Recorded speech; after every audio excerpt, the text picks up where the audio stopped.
এরা সবাই মিলে আল্লাহর বান্দাবান্দীদেরকে আল্লাহর পথ থেকে সরানোর জন্য এমন কোনো ট্র্যাপ নাই, এমন কোনো ফিতনা নাই যেটা এই যুগে তারা অ্যাপ্লাই করে নাই। এরপরেও যারা দেখবেন কিছুটা দিনদার, এদের মাঝখানে তারা এদের ভিতরে ঢুকে অভ্যন্তরীণ ক্রন্দন লাগিয়ে দিবে। তখন মুসলিমের শত্রু হয়ে যাচ্ছে, এমন কাজ করবে, বাইরে থেকে এমন করে কলকাঠি নাড়বে, এমন ভাবে আমাদের সময়গুলোকে খেয়ে ফেলবে, আমাদের মেধাগুলোকে খেয়ে ফেলবে, আমাদের যুব সমাজকে খেয়ে ফেলবে, আগামী প্রজন্মকে এমন একটা প্রজন্মে রূপান্তরিত করতে যাচ্ছে যারা, মানে তারা হবে একটা বুদ্ধি প্রতিবন্ধী প্রজন্ম, বুদ্ধি প্রতিবন্ধীর মতো। দেখেন না টিকটক প্রতিবন্ধী, মানসিক প্রতিবন্ধী না হলে কেউ কাজ করতে পারে? বিগত 10 বছরে দেখেন এই জেনারেশন তৈরি হয়েছে। আরো 10 বছর যাইতে দেন, এমন বাচ্চা কাচ্চাগুলো জন্ম নিবে আমাদের, আল্লাহ জানে এরা যে কি করবে। মানে আমি বুঝাতে চাচ্ছি যে আল্লাহর বিরোধী শক্তি যারা আছে, ইবলিস, জিন শয়তান, তার অনুসারী মানুষ শয়তান, মাসিহুদ দাজ্জাল, তাদের ফলোয়ার্স, এরা সবাই মিলে আল্লাহর বান্দাবান্দীদেরকে আল্লাহর পথ থেকে সরানোর জন্য এমন কোনো ফিতনা নাই যেটা ছড়াচ্ছে না এখন। এবং সেই ফিতনা আপনার ব্যক্তি জীবনে দেখবেন, আপনার পরিবারে দেখবেন, সমাজে দেখবেন, রাষ্ট্রে দেখবেন, আপনি বিশ্বে দেখবেন, সমস্ত জায়গায় ফিতনা ছড়িয়ে দিয়েছে। বিশ্বের পরাশক্তিগুলো এখন একে অপরের সাথে লড়াই করতে পারলে বাঁচে, একটা নিউক্লিয়ার যুদ্ধ বাঁধাতে পারলে বাঁচে। আল্লাহ ভালো জানেন যে কতদিন বাকি আছে এই বিশ্বের সামনে একটা পারমাণবিক যুদ্ধ অপেক্ষা করছে। কোনো কোনো ক্ষেত্রে দেখা যায় মহামারীর যে ভাইরাস, এগুলো নিয়েও গবেষণাগারে কাজ হয়। এবং এমন অনেক ভাইরাস আছে যেগুলো এই বিশ্বে ইচ্ছাকৃতভাবে পুশ করা হয়েছে বিশেষ উদ্দেশ্যে। আর এগুলো নতুন কোনো খবর নয়, এটা ওপেন সিক্রেট, অনেকেই বোঝে। তারাই বোঝে না যাদের ভিতরের চোখটা অন্ধ। এমন এমন অস্ত্র তৈরি করা হয়েছে যেগুলো একটা যদি পৃথিবীতে ব্লাস্ট হয়, পৃথিবী ম্যাসাকার হয়ে যাবে। এবং সুপরিকল্পিতভাবে সারা বিশ্বের মুসলিমদেরকে ফাইন্ড আউট করা হচ্ছে, কোথায় কোথায় মুসলিমরা আছে, কোথায় কোথায় মুসলিমরা শক্তিশালী, ওদেরকে ফাইন্ড আউট করে প্রথমে অভ্যন্তরীণ ফাসাদে কাজ না হলে ইকোনমিক স্যাংশনে কাজ না হলে সামরিক হস্তক্ষেপ, ওগুলোতে কাজ না হলে অভ্যন্তরীণ জঙ্গি সন্ত্রাসবাদ ইস্যু তৈরি করে দিবে। এভাবেই মুসলিম দেশগুলো নষ্ট হয়ে যাচ্ছে। এই কাজগুলো এমনি হচ্ছে না, আল্লাহ দ্রোহী যে শক্তিগুলো আছে এরা ঐক্যবদ্ধভাবে কাজগুলো করছে। এবং এই ফিতনাময় পরিবেশে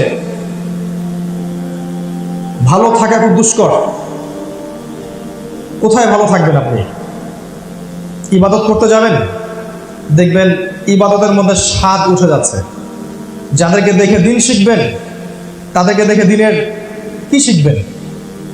আমাকে দেখে দিনের কি শিখবেন? যারা শতাব্দীর পর শতাব্দী দিন প্রচার করে গেছে এবং যাদেরকে দেখে মানুষ দিন শিখেছে, তারা ছিল দিন নিজে পালন করার ক্ষেত্রে 100% সচেতন। যাকে দেখে আপনি দিন শিখবেন তার মধ্যেই তো দিন নাই।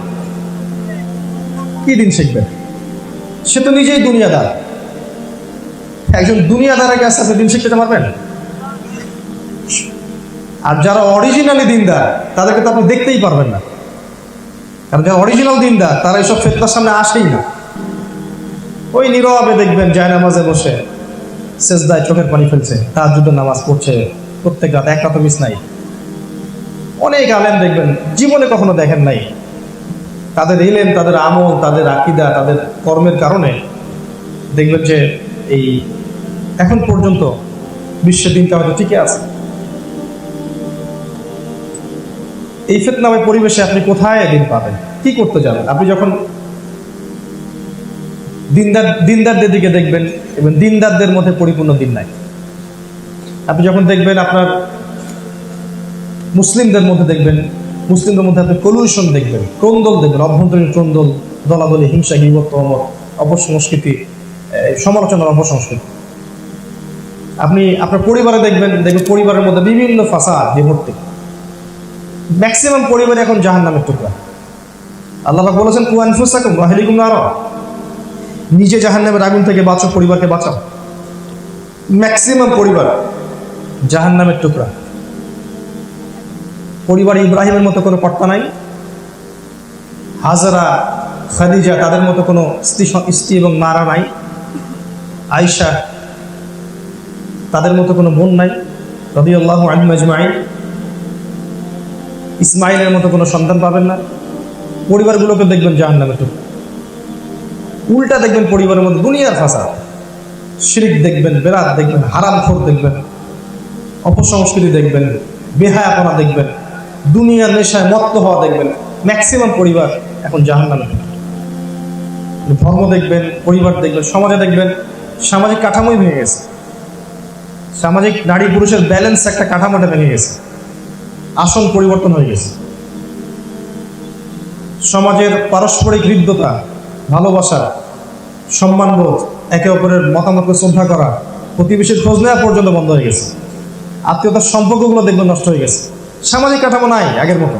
আমরা সামাজিক জীব বলি না, এটা সেই সমাজ না যেই সামাজিক জীব আমরা। উমর রাদিয়াল্লাহু আনহুর যুগের সমাজটাকে দেখবেন, আমরা ওই সামাজিক জীব ছিলাম। এই সামাজিক জীব নই আমরা। এমন একটা অবস্থা দেখবেন আপনি, নগ্নতাকে প্রগতি মনে করা হচ্ছে। তাহলে পশুর চেয়ে কোন জায়গায় আমরা উত্তম হলাম? আর কিভাবে আমরা সামাজিক জীব হলাম? মেটেরিয়ালিজম বলে এটাকে, বস্তুবাদিতা। মানে সারাদিন খাও দাও ফুর্তি করো, ভোগ বিলাসে ব্যস্ত থাকো, এই ফিলোসফি, এই দর্শন। দুনিয়ার পুরোটা জীবন জুড়ে তাদের উদ্দেশ্য হচ্ছে দুনিয়ায় কিভাবে ভালো থাকা যাবে, এটা বস্তুবাদিতা বলা হয়। এখনকার বিশ্বে যারা নেতৃত্ব দিচ্ছে, বিশ্বের রুলিং স্টেট যারা, বিশ্বের পরাশক্তি এবং সভ্যতা যেগুলো আছে, যাদেরকে অন্য বিশ্বরা ফলো করে, এরা সবাই বস্তুবাদী। এরা সবাই মানুষকে শিক্ষা দেয় যে এই দুনিয়ার জীবনটাই চূড়ান্ত জীবন। ইন হিয়া ইল্লা নামুতু ওয়া নাহইয়া ওয়া মা নাহনু বিমাবউসিন। এই দুনিয়ার জীবনটাই আমাদের জীবন, আমরা কখনো প্রত্যাবর্তিত হব না, এটা ওরা শেখায়। এবং তারা শেখায় চোখ দিয়ে যা দেখবা না তা বিশ্বাস করবা না। ওয়াইয কুলতুম ইয়া মূসা লান নুমিনা লাকা হাত্তা নারাল্লাহা জাহরা, এই দর্শন। আল্লাহকে দেখবো না, বিশ্বাস করবো না। এই জন্য আল্লাহ, ফেরেশতা, আসমানি কিতাব, নবী রাসূল, পরকাল, কবর আযাব, মিজান, ফুলসিরাত, জান্নাত জাহান্নাম, আত্মা, কিচ্ছু দেখা যায় না, অতএব বিশ্বাস করবো না। এটা ওদের দর্শন। মনে করিয়ে দিচ্ছি, শয়তান, ইবলিসের অনুসারীরা এবং মানুষ শয়তান, দাজ্জাল, তার ফলোয়ার্সরা, এরা আল্লাহর বান্দা বান্দীদেরকে জান্নাতের পথ থেকে সরানোর জন্য অনেক ট্র্যাপ সৃষ্টি করেছে। দুনিয়ামুখিতা একটা ট্র্যাপ, দুনিয়ার ভোগ বিলাসে ব্যস্ত রাখা একটা ট্র্যাপ। ট্র্যাপ মানে বোঝেন তো? ফাঁদ বোঝেন? ফাঁদ। যুব সমাজকে বিভিন্ন প্রলোভন দিয়ে আল্লাহর পথ থেকে সরিয়ে দেওয়া ওদের প্ল্যান। আমি তো প্ল্যানগুলো বলছি। ইবাদতের ক্ষেত্রে তারা তাওহীদের মধ্যে শিরক ঢুকিয়ে দেবে, ওদের ফাঁদ। সুন্নতের ক্ষেত্রে আমলের মধ্যে বেদাত ঢুকিয়ে দিবে, ওদের ফাঁদ। পরিবারের মধ্যে ফাসাদ সৃষ্টি করার জন্য যত রকম অপসংস্কৃতি আছে সব ঢুকিয়ে দিবে, ওদের ফাঁদ। যুব সমাজকে আল্লাহর পথ থেকে, আল্লাহর জন্য জীবন দেওয়ার মানসিকতা থেকে দূরে সরিয়ে দিবে বিভিন্ন প্রলোভন দিয়ে। কখনো মাদক, কখনো ফ্রি মিক্সিং, কখনো গার্লফ্রেন্ড, কখনো জুয়া, কখনো ক্যাসিনো, কখনো অনলাইন, কখনো টিকটক, কখনো দেখবেন এই যে পাবজি, কখনো ভিডিও গেমস, কখনো অন্যান্য খেলা, স্পোর্টস। এমন কিছু ফাঁদ ওদের সামনে দিয়ে দিবে যেগুলো তোরা বিভোর হয়ে থাকবে, আল্লাহর ওই গন্তব্য বলে যাবে। যুবতীদেরকে দেখবেন বেপর্দা করে বাইরে বের করবে, অগ্রগতির নামে ওদেরকে নগ্ন করে রাস্তাঘাটে করাবে, ওদের দেহ থেকে কাপড় খুলে ফেলবে, ওদেরকে এমন কাপড় পরিয়ে দিবে যেই কাপড় পরা না পরার সমান। ওদের ব্রেইনটা এমন করে ওয়াশ করে ফেলবে যে ওরা নিজেদেরকে পুরুষের চেয়ে বেশি অগ্রগামী মনে করবে। এবং কোনো কোনো ক্ষেত্রে দেখা যাবে তাদেরকে সততার সাথে নসিহত করতে গেলে আপনাকে বাঁকা চোখে দেখবে। তারা অশ্লীলতাটাকে, বেপর্দাগিরিটাকে, এইটাকে তারা স্মার্টনেস মনে করবে। এভাবে তাদেরকে ব্রেইন ওয়াশ করে দিবে। আরো অনেক সমঅধিকারের কথা বলে, আপনার জীবনে প্রতিষ্ঠিত হতে হবে এইসব স্লোগান দিয়ে ওদেরকে এমন সব সেক্টরে নিয়ে যাবে যে সেক্টরগুলোতে ওরা যখন আসবে তখন এদের মধ্য দিয়ে হাজার হাজার মানুষ ঈমান হারাবে, এমন সেক্টর করে দেবে, এমন ফাঁদ করে দেবে। আবার যখন আপনি অর্থনৈতিক জীবনে যাবেন দেখবেন তারা আপনার হালালের মধ্যে হারাম রিজিক ঢুকিয়ে দিবে। আপনার হালালের মধ্যে সুদের হারাম, ঘুষের হারাম, দুর্নীতির হারাম, এমন হারাম ঢুকিয়ে দিবে যে আপনি হালাল খাওয়ার জন্য আল্লাহর কাছে কান্নাকাটি করবেন, আল্লাহ একটা হালাল রিজিকের ব্যবস্থা করে দাও, কিন্তু খুঁজে পাবেন না, একটা হালাল রিজিক খুঁজে পাবেন না। এমন একটা পরিবেশ তৈরি করে দিবে যেখানে যাবেন সেখানে হারাম, হারাম ছাড়া পেপার সামনেই যাবে না, এমন একটা অবস্থান তৈরি করে দিবে।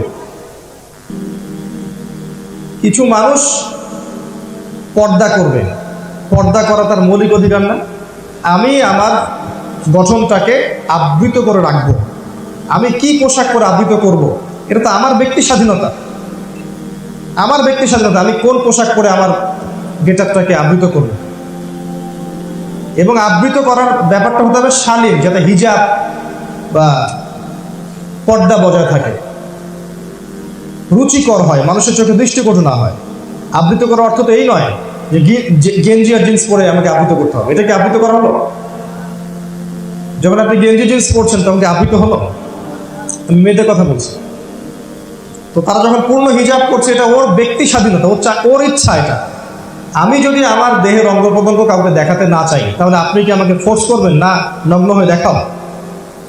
এখন যারা আবৃত করতে চাচ্ছে তাদের দিকে পুরো বিশ্ব বাঁকা চোখে দেখছে,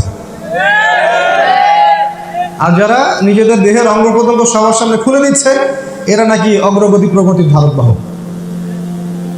এখন আপনি বলেন যে আমাদের মানসিক অবস্থা কি মানুষের জায়গায় এখনো আছে, পাশবিক জায়গায় আসছে আমরা? অ্যামাজন বনের যারা কাপড় পরতে পারে না, ছাল বাকল পরে থাকে, ওরা আমাদের চেয়ে বেশি সভ্য না? তাহলে ওরা বেশি সভ্য না? ওদের তো কাপড়ই নাই, এই জন্য পরে না। আর আমাদের কাপড় আছে।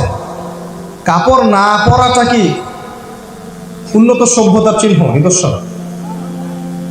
ধর্মের বিষয়টাতে পরে আসেন, একটা রুচিকর পোশাকের কথা বলছি। রুচিকর পোশাক, একটা রুচিশীল নারী অলওয়েজ কি করবে? তার পুরো দেহ আবৃত করবে না? যার মাথায় পশুত্ব ঢুকেছে এ হয়তো করবে না। এখানে একটা সমাজের মধ্যে কি পোশাকে নারীরা চললে সমাজের বিশৃঙ্খলা হবে না, এটা সবচেয়ে ভালো জানেন সমাজের স্রষ্টা। সমাজের স্রষ্টা আল্লাহ রাব্বুল আলামিন। সমাজের ইলাহ কে? আল্লাহ। আল্লাহই ভালো জানেন কি করলে সমাজ ঠিক থাকবে, সমাজ ব্যালেন্স থাকবে, সমাজের মধ্যে ফাসাদ সৃষ্টি হবে না। আল্লাহ ভালো জানেন কোন পোশাক পরে মেয়েরা বাইরে বের হলে সমাজে বিশৃঙ্খলা সৃষ্টি হবে না। এই জন্য আল্লাহ পাক পর্দা ফরজ করেছেন। আল্লাহ অন্যায় করেছেন? এটা আল্লাহ পাক সবাইকে মানতে বাধ্য করেন নাই। যে মুসলিম হবে সে মানবে, যে মুসলিম হবে সে মানবে, যে অমুসলিম সে না মানলেও চলবে, মানলেও কোনো দোষ নাই, মানলে তার সেফটি। একজন মুসলিম যদি এখন এটা মানতে চায় আর সারা বিশ্ব যদি এর দিকে বাঁকা চোখে দেখায়, এই বিশ্বটা তাহলে কাদের? আল্লাহর বান্দাদের না শয়তানদের? তাহলে এই বিশ্ব রুল করছে কারা এখন? শয়তান। এখানে আপনার আমার অবস্থান কেমন জানেন? আসহাবুল কাহাফের মতো। আসহাবুল কাহাফ যেমন ছিল, আজকে জুমার রাত না, সূরা কাহাফ তেলাওয়াত করবেন এবং অর্থটা পড়বেন, দেখবেন আসহাবুল কাহাফের যে অবস্থা ছিল সমাজের মধ্যে। তারা ঈমান নিয়ে চলতো, সমাজের মানুষ মনে করতো এরা অসামাজিক জীব। এক পর্যায়ে বেচারারা সমাজ থেকে চলে যেতে বাধ্য হয়েছে। আমাদের অবস্থা এখন এই জায়গায় চলে আসছেন। আর এই জায়গায় আসার পিছনে কারণও আছে। দীর্ঘদিন তো তাকবীর দেইনি আমরা, দিয়েছি? একটা তাকবীরের কি ফলাফল হয় আমরা বুঝতে পারছি। দীর্ঘদিন তো আমরা দেইনি তাকবীর, এবং তাকবীর সমস্যার ছিল না, এককভাবে ছিল। যখন পুরুষদের গায়রত কমে যায় আল্লাহ পাক নারীদেরকে মুজাহিদা বানায় দেন। আমাদের গায়রত আছে এখন? একজন দিনী বোন এই কাজটা করার পরে দেখবেন ফেসবুকে তাকবীরের ঢল। এতদিন তোমার তাকবীর কোথায় ছিল? আর তুমি তাকবীর দিচ্ছ লেপে শুয়ে শুয়ে, লেপের তলে শুয়ে শুয়ে, কম্বলের তলে শুয়ে শুয়ে। ইস্যু পাগল মানুষ। যে ওই কাজটা করেছে, যে নারী, ওর যা সাহস আছে ওর মধ্যে যে ইমানি তেজ এবং চেতনা আছে, এটাকে যদি পিস পিস করে বন্টন করা হয় আর সব এই ছেলেদের মধ্যে মিলিয়ে দেওয়া হয়, তাও মনে হয় এটা সমতা হবে। এখন দেখবেন তাকবীরের ঢল স্লোগান। এতদিন কোথায় ছিল তোমার তাকবীর? এতদিন তো তুমি কোনোদিনও নামাজে আসো নাই, এতদিন তো তুমি টিকটক নিয়ে পড়েছিলা, পাবজি নিয়ে পড়েছিলা, ড্রাগস খেয়েছো, জেনা করেছো, ফ্রি মিক্সিং করেছো, বেশ্যাবৃত্তি করেছো, সরি ফর মাই ল্যাঙ্গুয়েজ, ক্যাসিনোতে রাত কাটিয়েছো, এতদিন ইয়াবা খেয়েছো, মাদক খেয়েছো, গার্লফ্রেন্ড চেঞ্জ করেছো, তোমার মুখে তো পর্দার কথা মানায় না। এতদিন তো কখনো সুন্নতের উপর আসো নাই, দিনের কোনো ফিকিরই ছিল না, দিন আল্লাহর দিন প্রচার প্রসার প্রতিষ্ঠার কোনো চেষ্টা করো নাই, আল্লাহর জমিন আল্লাহর দিন কায়েম হোক কোনো চেষ্টা করো নাই। এখন এক তাকবীরে তোমার ইমান একদম মাশাআল্লাহ আকাশের চুম্বি হয়ে গেল। আবার দেখবে এই ইস্যুটা শেষ, তোমার ইমানও নেমে যাবে। এইসব জেনারেশনকে দিয়ে কোনো কাজ হবে না। আর যখন কাজ হবে না, আল্লাহ পাক মেয়েদের হাতে দায়িত্ব দিবেন। দেখেন, যখন কাজ হবে না, আল্লাহ পাক মেয়েদের হাতে দায়িত্ব দিবেন। কারণ কি? কারণ ছেলেরা যে মেয়ে হয়ে গেছে, পুরুষরা হয়ে গেছে নারী, তো আল্লাহ পাক নারীকে এখন পুরুষের জায়গায় নিয়ে আসছেন।